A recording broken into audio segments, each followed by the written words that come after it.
আমি কিছু না করতে পারলেও প্রত্যেকের পাশে দাঁড়িয়ে এক ডালা হাসিকে উপহার দিতে পারবো। এই ত্রাণের পাশাপাশি কোনো ব্যক্তি যদি এই ক্ষুধার্ত মানুষের মুখে হাসি ফোটান, তাহলে ওই যে ত্রাণের চেয়ে যিনি হাসি ফোটান তার 70 গুণ সওয়াব পাওয়া যায়। এটা আমার কথা না, এটা হাদিস কোরআনের কথা। বিশিষ্ট ওলেমা যারা আছেন তারা ওয়াজ মাহফিলে এগুলো বলে থাকেন। বিশেষ করে এবারের নির্বাচন, বাংলাদেশ চলচ্চিত্র শিল্পী সমিতি নির্বাচন 2026-2028-এ আমি আপনাদের অভিনেতা হয়ে আমাদের সংসদ থেকে নির্বাচন করতেছি। সেটা হচ্ছে আরমান মুক্তি পরিষদ থেকে ইসিতে।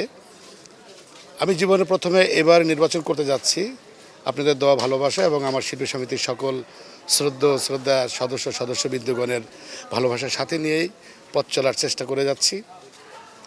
এই পর্যন্ত আজ অবধি পর্যন্ত সুন্দর মুখরিত পরিবেশের মাধ্যমে আমাদের এই আগামী নির্বাচনকে কেন্দ্র করে সুন্দর আনন্দ উৎসব বয়ে যাচ্ছে। তবে বিগত 3 দিন আমাদের মনে একটু কালো চাপ পড়ে গিয়েছে। সেটি হচ্ছে আমাদের বাংলা চলচ্চিত্র শিল্পী সমিতির একজন প্রাক্তন নেতা এবং একজন অভিনয় শিল্পী, বিখ্যাত নৃত্য পরিচালক জাকির হোসেন ভাইয়ের ইন্তেকালের কারণে আমাদের 3 দিন প্রচার প্রচারণা বন্ধ রেখেছিলাম।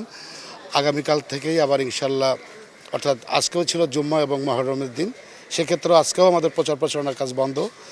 আগামীকাল থেকে আমরা চেষ্টা করব প্রচার কারণা শুরু করার জন্য। তো বিশেষ করে আমাদের প্যানেল যদি আসে, তাহলে এতটুকু বলতে পারবো, শিল্পীদের জন্য কিছু না করতে পারলেও অন্তত তাদের মুখে হাসি ফোটানোর চেষ্টা করব। আর আমাদের ইশতেহারে যা আছে, আমরা যেদিন প্যানেল পরিচিত করব সেদিনই সব ঘোষণা করব। এর আগে আমাদের যারা ঊর্ধ্বতম নেতারা আছেন তাদেরকে ওভারটেক করে আমার কিছু বলা সম্ভব হবে না। এবং এটুকু বলতে পারি যে স্বপ্ন আসলে সবাই দেখায়, প্রত্যেকে স্বপ্ন দেখে যায়, স্বপ্ন দেখতে পছন্দ করে। আমরা কাউকে স্বপ্ন দেখাবো না, আমাদের যতটুকু সম্ভব হবে ততটুকু আমরা করার চেষ্টা করব।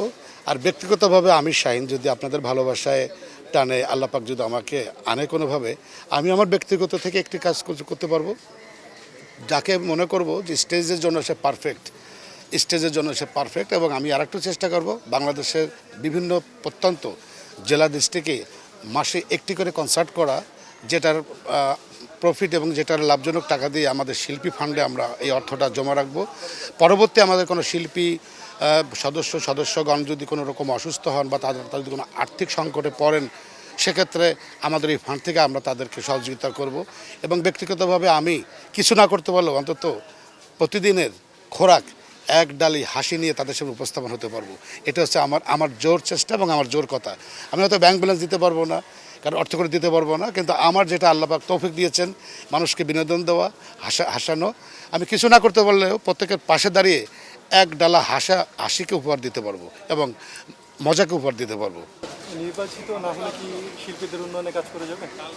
আমি তো এমনি উন্নয়ন করে যাচ্ছি, অন্তত কিছু না করতে বলি হাসি ঠাট্টা তো করতে পারি সবসময়। আমার মনে হয় যে আমার সঙ্গে কেউ কথা বললে মুখটা কালো আছে বা মনটা খারাপ, কেউ আমার কাছ থেকে অন্তত সামনে দাঁড়িয়ে 5 মিনিট হলেও তার এই মন খারাপ থেকে আমি একটু অব্যাহত রাখি, একটু অন্য জগতে নেওয়ার চেষ্টা করি। তাই নির্বাচনে যারাই আসুক না কেন, আমি তো এবার জীবন প্রথম ইলেকশন করতে যাচ্ছি।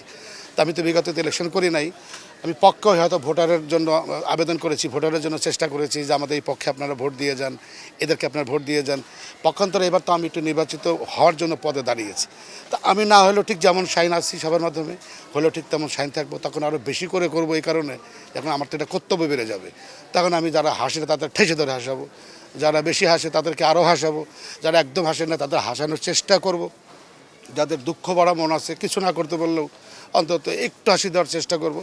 কারণ আমরা তো জানি যে এটা, আমি অতটা না জানলেও যেটা পক্ষান্তরে আলেমওয়ালাদের মুখে শুনেছি, যে কোনো এলাকায় যদি বন্যা কবলিত এলাকায় কোনো ব্যক্তি যদি ত্রাণ দেন, ক্ষুধার্ত মানুষের মুখে হাসি ফোটান, এবং এই ত্রাণের পাশাপাশি কোনো ব্যক্তি যদি এই ক্ষুধার্ত মানুষের মুখে হাসি ফোটান, তাহলে ওই যে ত্রাণের চেয়ে যিনি হাসি ফোটান তার 70 গুণ সওয়াব পাওয়া যায়।